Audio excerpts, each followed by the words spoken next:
CBI की red में उनको 3 मफलर मिले, 4 मफलर मिले थे, उनको 10 मफलर मिले अनअकाउंटेड मिला, उनको 11 मफलर मिले जिनका हिसाब किताब। इतना मत फैल, फट जा। हमें नहीं चाहिए आपकी सिक्योरिटी, आप ले लेंगे अपनी सिक्योरिटी, हमें नहीं चाहिए, जबरदस्ती कर रहे हैं आप। अच्छा, आपने मुझे आपकी सिक्योरिटी नहीं चाहिए, मुझे जनता में जाना है। ठीक है, समझ गया।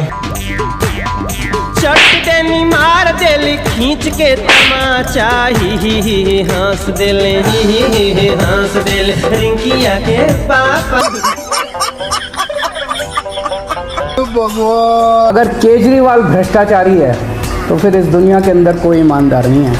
रुक, तेरे को बताते। केजरीवाल ने सरकारी खजाने से लगभग 45 करोड़ रुपए का खर्चा करके अपने लिए ये शानदार बंगला बनवाया है और इस बंगले में लगभग 1 करोड़ रुपए के तो सिर्फ पर्दे ही लगे हैं।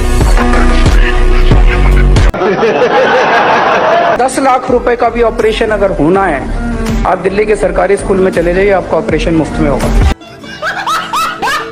दोस्तों, आज के वीडियो में आप देखोगे कि दिल्ली के पूर्व सीएम अरविंद केजरीवाल कैसे गिरगिट की तरह रंग बदलते गए। वीडियो बहुत इंटरेस्टिंग है, पूरा देखना और हमारे चैनल न्यूज़ 9 प्रो को सब्सक्राइब भी कर लेना। तो चलिए शुरू करते हैं। चलो भाई, देखो अब मैं क्या करता हूँ। 5 साल में यमुना को इतना खूबसूरत बना देंगे कि आप अपने बच्चों के साथ पिकनिक मनाने के लिए यमुना के तट पर जाना शुरू करेंगे। मैंने 10 बार दिल्ली में बोला है कि अगर मैं 2025 तक यमुना साफ मत करूं, अगली बार मेरे को वोट मत देना। पर अरविंद, आपने 2015 में भी बोला नहीं बोला था, यमुना के लिए नहीं बोला। पूरी दिल्ली के अंदर सीसीटीवी कैमरा लगाए जाएंगे और हमने हिसाब लगाया है कि 10 से 15 लाख सीसीटीवी कैमरे लगाए जाएंगे। रुको जरा, सबर करो।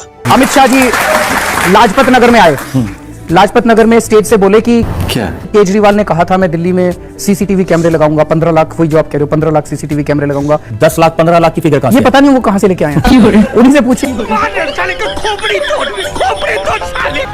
बाटला हाउस एनकाउंटर के ऊपर जो प्रश्न चिन्ह लगे, उन प्रश्न चिन्हों ने ये प्रश्न खड़ा किया कि क्या पुलिस जो बातें बोलती है और जो एनकाउंटर करती है और जो ब्लास्ट के बाद जो थ्योरी देती है, क्या वो सारी सही है? अभी बता था भाई। दिल्ली पुलिस ने हमला किया गुनहगारों पर, तो आपने उस पर सवाल उठा दिया। बाटला हाउस का उन्होंने जिक्र किया, कब कि उन्होंने कहा कि ये फर्जी एनकाउंटर का हाउस बाटला हाउस। मैंने तो नहीं कहा, आपने नहीं सवाल, हमने कभी सवाल नहीं उठाया।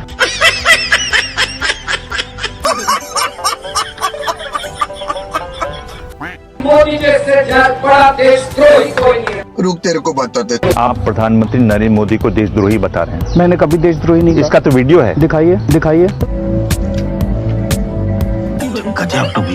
बाहर से एक आदमी 500 रुपए की टिकट लेता है, दिल्ली में आता है, अस्पताल में 5 लाख रुपए का ऑपरेशन फ्री में करा के वापस चला जाता है। आइए देखते हैं, मजा आएगा। बाहर के लोग आते हैं और इतने लाखों का इलाज जो है मुफ्त में यहाँ से करा के चले जाते हैं। हमने तो कभी नहीं कहा। मानुस 2 दिन में पलट गया। ये ब्यूरोक्रेसी से नहीं चलता देश, डेमोक्रेसी से चलता है देश। बोल दिल्ली के मालिक हम हैं, दिल्ली के मालिक ये लोग नहीं है। रुक, तेरे को बताते। आज ईश्वर का न्याय, और मैं ये कहना चाहता हूं अध्यक्ष महोदय, क्या कि दिल्ली की जनता ने इन चुनावों में बता दिया कि लोकतंत्र में मालिक केवल जनता होती है। ये बड़ी अच्छी बात कही आप। कोई अपने आप को अगर मालिक बताने की कोशिश करता है, कोई भी अगर अपने आप को लोकतंत्र में मालिक बताने की कोशिश करता है, क्या तो जनता वोट की शक्ति के माध्यम से वो सभी लोग जो यहाँ खड़े होकर स्वयं को दिल्ली का मालिक बोलते थे, आज इस सदन के अंदर, इस परिसर के अंदर घुसने की योग्यता भी जनता ने उनकी समाप्त कर दी है। हाँ भाई, कैसी लगी? ये इतने बड़े बड़े घरों में रहते हैं, क्यों रहते हैं? इतने गरीब देश का राष्ट्रपति, पता नहीं कितने बताते, 340 एकड़ का मकान है। बोल कितने का उसका इतना बड़ा मकान। दिल्ली की 40% आबादी झुग्गी झोपड़ी में रहती है। अच्छा, 10 एसी लगे हुए शीला दीक्षित के घर पे, उनका टॉयलेट भी, पखाना भी उनका एयर कंडीशनर में चलता है। इतना मत फैल, फट जाएगा। अगर केजरीवाल भ्रष्टाचारी है तो फिर इस दुनिया के अंदर कोई ईमानदार नहीं है। रुक, तेरे को बताते। केजरीवाल ने सरकारी खजाने से लगभग 45 करोड़ रुपए का खर्चा करके अपने लिए ये शानदार बंगला बनवाया है और इस बंगले में लगभग 1 करोड़ रुपए के तो सिर्फ पर्दे ही लगे हैं।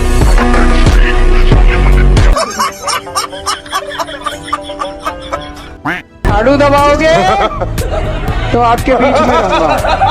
अगर आपने कमल का बटन दबा दिया तो मेरे को जेल जाना पड़ेगा। ठीक है, समझ गया। जेल का ऑमलेट बनाऊंगा।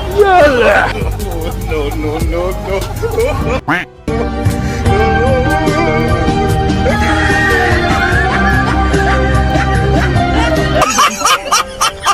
मैं नरेंद्र मोदी जी को कहना चाहता हूं, मोदी जी इस जन्म में तो आप हमको नहीं हरा सकते दिल्ली के अंदर आम आदमी पार्टी को। बोल आपको दूसरा जन्म लेना पड़ेगा, इस जन्म में तो नहीं हरा सकते आप आम आदमी पार्टी को दिल्ली में। यही नहीं, अभी और सुनिए। अगर आप रोकने की कोशिश करोगे और फिर सोचोगे मैं दिल्ली जीत लूं, इस जन्म में तो नहीं जीत पाओगे मोदी जी। मैं कह रहा हूं अभी 2025 तो छोड़ो, 2050 का चुनाव भी दिल्ली में नहीं जीत पाओगे, यही आजाद। रुको जरा, सब्र करो।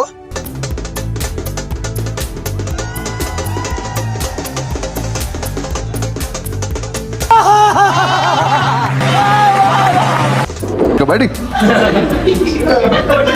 आपके फादर आए हैं। आज दिल्ली के चुनाव के नतीजे आए हैं। मैं भारतीय जनता पार्टी को इस जीत के लिए बहुत बहुत बधाई देता हूं। ना लाइन पे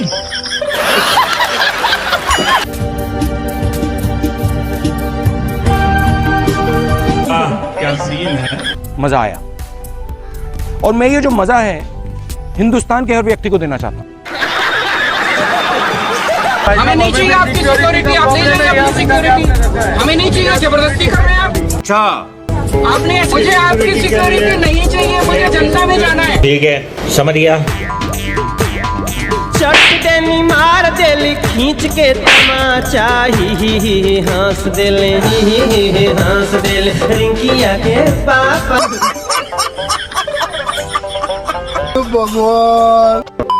तो जाके गुजरात में कहता हूँ ऑटो में बैठकर, मुझे सुरक्षा नहीं चाहिए भाई, मुझे तेरी सुरक्षा नहीं चाहिए, नहीं चाहिए, तू जा, मजा आएगा ना। और फिर कहे मुझे 2 स्टेट की Z+ की सुरक्षा चाहिए, ये कम पड़ रही है, मेरे साथ आर्मी की बटालियन चलाओ, मेरे को खतरा ज्यादा है। बताइए कौन सा देश में, एक आध नेता का नाम बताइए, चलिए आप। अच्छा बात। लोग सावरकर की औलाद हो जिसने अंग्रेजों से माफी मांगी थी, हम लोग भगत सिंह की औलाद हैं, हम भगत सिंह को अपना आदर्श मानते हैं। बोल जिसने अंग्रेजों के सामने झुकने से मना कर दिया और फांसी पर लटक गया। हमें जेल से, फांसी के फंदे से डरने लगा, कई बार जेल हुआ है हम लोग। रुक, तेरे को बताते। देखिए, बहुत बेशर्म है वो लोग जो भगत सिंह जी के नाम पे राजनीति करते हैं। इस जन्म में तो नहीं, अगले 100 जन्म में भी वो भगत सिंह नहीं बन सकते। ये बड़ी अच्छी बात कही आप। और जहाँ तक उन्होंने वीर सावरकर जी की बात करी है कि हम वीर सावरकर जी की औलाद हैं, उनसे दिल्ली के मुख्यमंत्री जी से जाके ये सवाल पूछिए कि कितनी बार माफी मांगी है कोर्ट में जाके। बात तो सही है। कम से कम घर में कोई तो शीशा होगा जहाँ पर अपनी शक्ल देखते होंगे। कितनी बार माफी मांगी है पहले और कितनी बार आगे जाके माफी मांगी। जिसने संविधान लिखा होगा उसने भी दारू पी के ही संविधान लिखा होगा। साले का खोपड़ी तोड़ साले।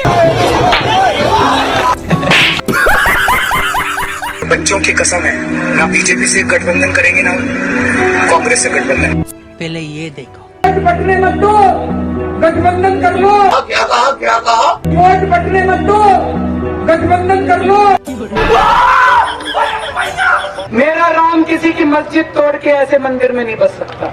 जवाहरलाल नेहरू जी BHEL की जगह एक मंदिर बना देते, क्या इस देश की प्रगति हो सकती थी? यही नहीं, अभी और सुनिए। भगवान राम का मंदिर है, भगवान राम पे सबकी श्रद्धा है, तो भगवान राम का आशीर्वाद चाहिए। थूका चाटा, चाटा थूका। फरवरी 2015 में दिल्ली में आम आदमी पार्टी की सरकार बनी। अरविंद केजरीवाल जी दिल्ली के मुख्यमंत्री बने तो दिल्ली का पावर सप्लाई सिनारियो बदल गया। बोल दिल्ली देश का इकलौता ऐसा राज्य बना जो बिना पावर कट के 24 घंटे बिजली देता रहा। रुको जरा, सब्र करो।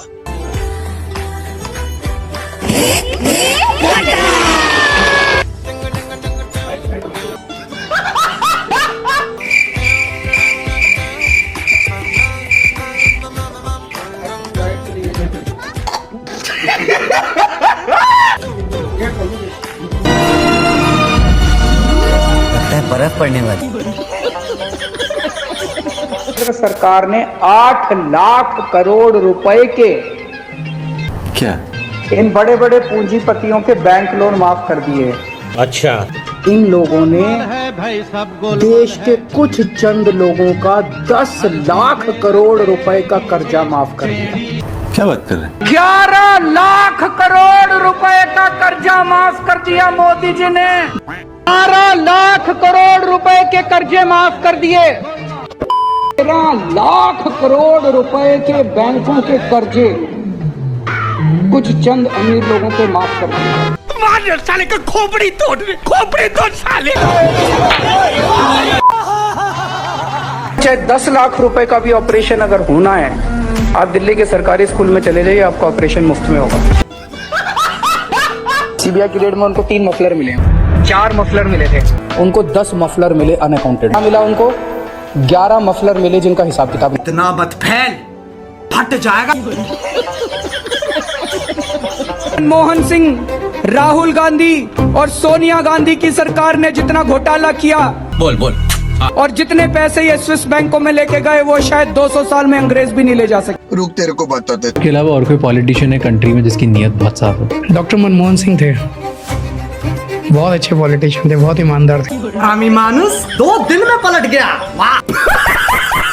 यमुना साफ कर दूंगा, नए सीवर ट्रीटमेंट प्लांट बना रहे हैं, यमुना को साफ करने की जिम्मेदारी मेरी। रुको जरा, सबर करो। No, I agree, I admit 3 बड़े वादे किए थे मैंने, वो मैं नहीं कर पाया। आज एडमिट कर रहा हूँ आपके शो पे। Are you comedy me? Delhi के बारे में सोचता हूँ, दिल्ली का बड़ा बेटा हूँ। हरियाणा का ही बेटा नहीं बना, साला दिल्ली का क्या बेटा बनेगा?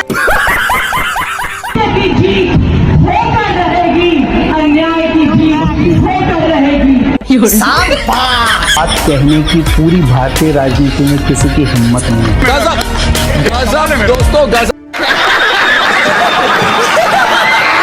दोस्तों वीडियो अच्छा लगा तो वीडियो को लाइक करके हमारे चैनल न्यूज़ 9 प्रो को सब्सक्राइब करना न भूलें। मिलते हैं अगले किसी वीडियो में। जय हिंद।